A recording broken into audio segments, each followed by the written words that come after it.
You remarried an old man, huh? Haha. What? What are you talking about? Wow, you've really lost your taste. You should have just stayed with me. Haha. I bumped into my ex-husband after several years and he greeted me with a smug grin. An awkward silence fills the air. He doesn't even realize that his comments are stirring the pot. What a hopeless man. He still doesn't get how ridiculous he sounds, and then karma finally catches up with him. I didn't miss the moment his face turned pale. My name is Olivia Harper, 28 years old. I married the love of my life and we have been a couple for just 1 year. Even though we have only been married for a year, I'm already considering divorce. My husband's name is Jackson, 30 years old. He works for a client company and we often met because we were both in charge of the account. At first, we only talked about work, but we soon discovered we liked the same band and started dating. He's serious about his job and we make up quickly after fights. That was the best part about us. I thought we would be fine even after marriage. After a year and a half of dating, we became husband and wife. But as soon as we got married, his attitude changed completely. The kind and loving Jackson turned into a controlling husband. I first felt uneasy a while after we got married. I came home from work as usual and he was already there, messing around on his phone. Normally, I'm the one who greets him, but today was different. I greeted him with a fresh "I'm home," but he didn't respond. Did he not hear me? I thought and raised my voice a bit. "Jackson, I'm home. Sorry I'm late. I'll make dinner right away." Shut up. You're the one who's late. You're worthless. I froze at his words. What? What, Jackson? You're my wife and you come home later than me? Are you crazy? I'm sorry. I had to work late today. Work late? That's your fault for being incompetent. Don't make excuses. It's annoying. I don't know what to say. We had arguments while dating, but we always talked it out and resolved it the same day. No matter how heated our arguments got, he never called me worthless. That's why it took me a while to realize what he had just said. From that day on, he criticized me every time I took a bite of dinner. This is bland. You can't even cook. You're a failure as a wife. I married you, so be a better wife. Since then, he's been saying such things openly. At first, I tried to talk back, but it only made him angrier. What did you just say? That's why. I'm also working and doing housework. If you're going to complain, you could help a little. Don't joke with me. You're the wife and I'm the husband. Housework is all your work. But we are a married couple, right? Shouldn't we support each other? Are you stupid? You should be grateful. You even got to marry me. That's not fair. You just need to listen to me and do your job. Got it?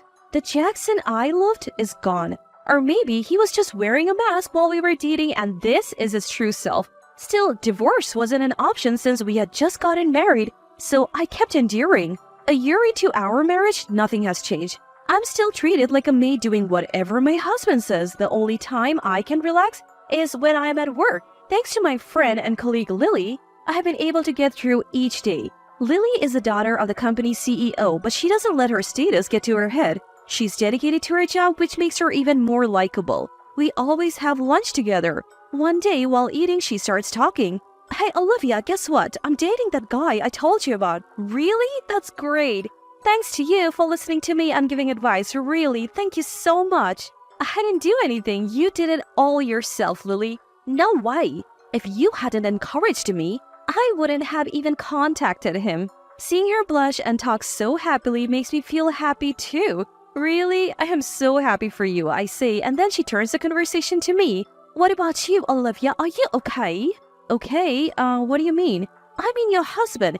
He's still giving you a hard time, isn't he?" Lily looks into my face with concern. Yes, I had confided in her about my husband's verbal abuse.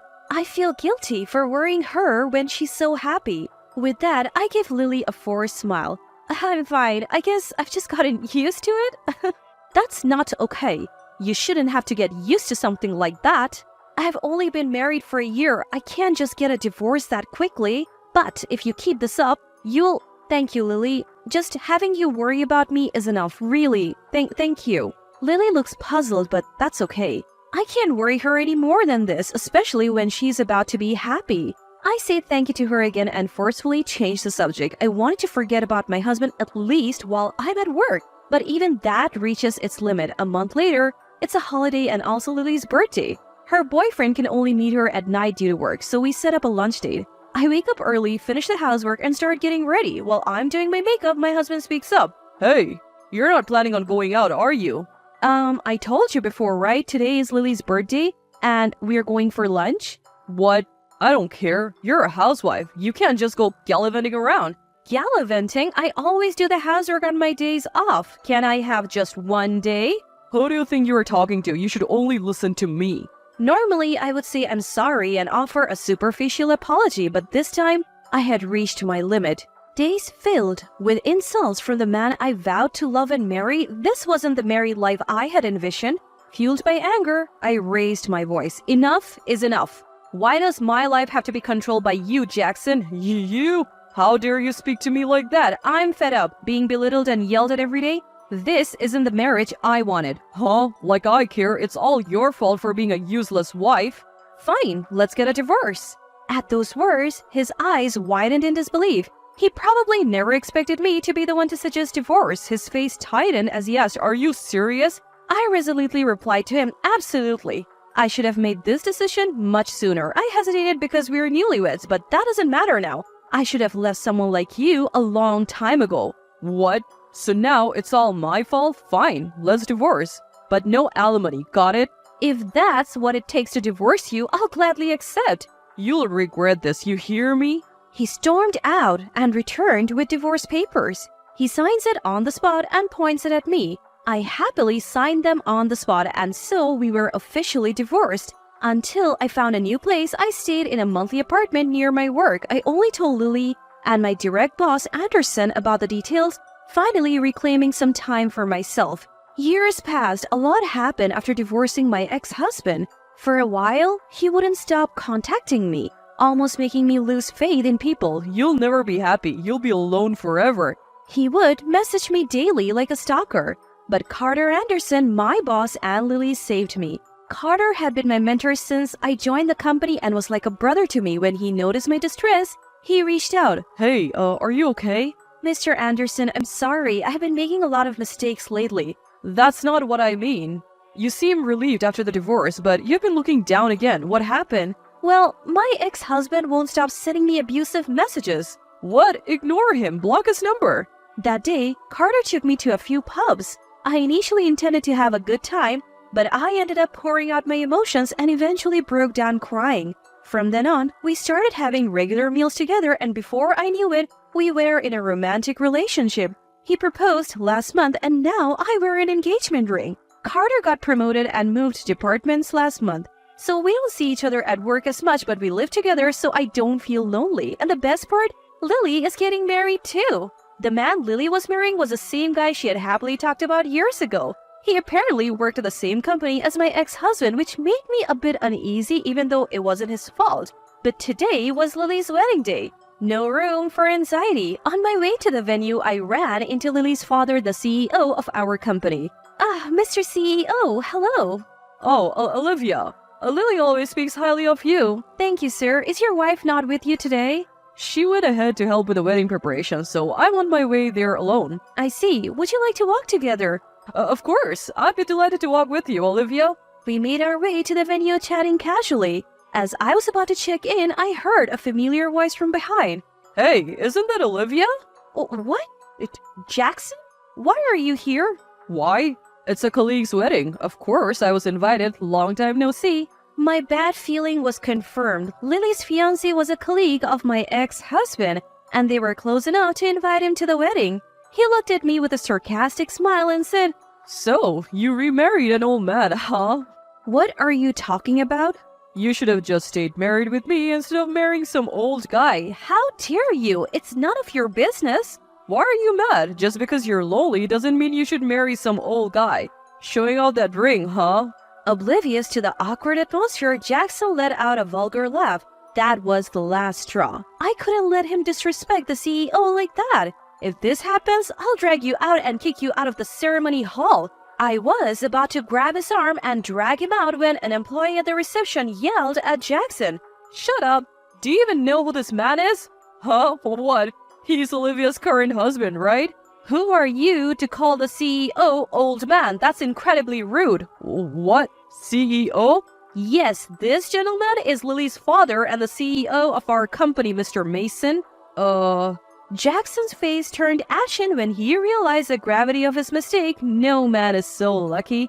His face turned a shade of blue as he finally realized his blunder. The CEO approached my ex-husband with a relaxed smile. Nice to meet you. You're Olivia's ex-husband, right? Yes, I am. We have been doing business with your company for a while. Just so you know, I am the CEO. I'm sorry, I didn't know.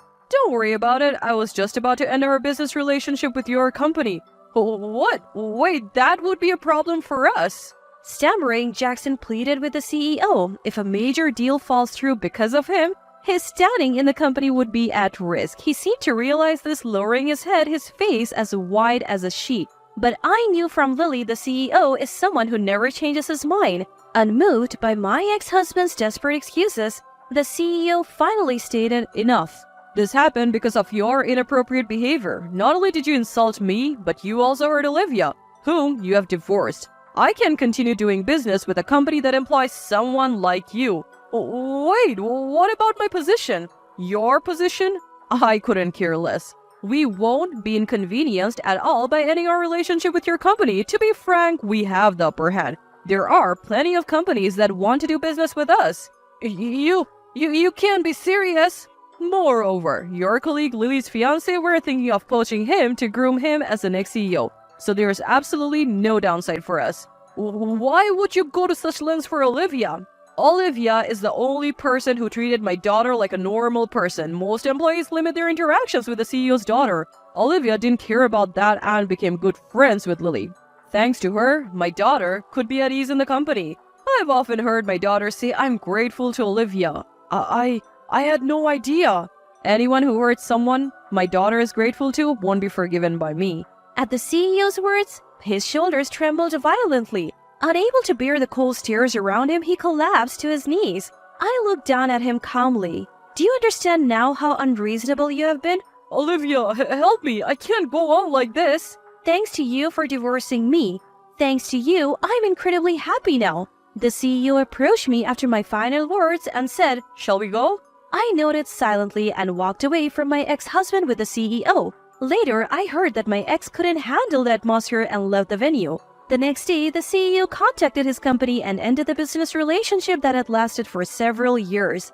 Jackson was held accountable, losing any chance of promotion and even facing a pay cut. He's now keeping a low profile at work amid harsh criticism and cold stares from colleagues. As for me, I recently completed my marriage registration. Since I married Carter, who is my boss, everyone at the company celebrated and I was able to resign. From now on, I plan to support him as a homemaker. Marriage isn't the only path to happiness. I became certain of that after divorcing my ex-husband. But one thing is clear, the quality of married life can change dramatically depending on your partner. I intend to prove that, living my life with Carter from now on.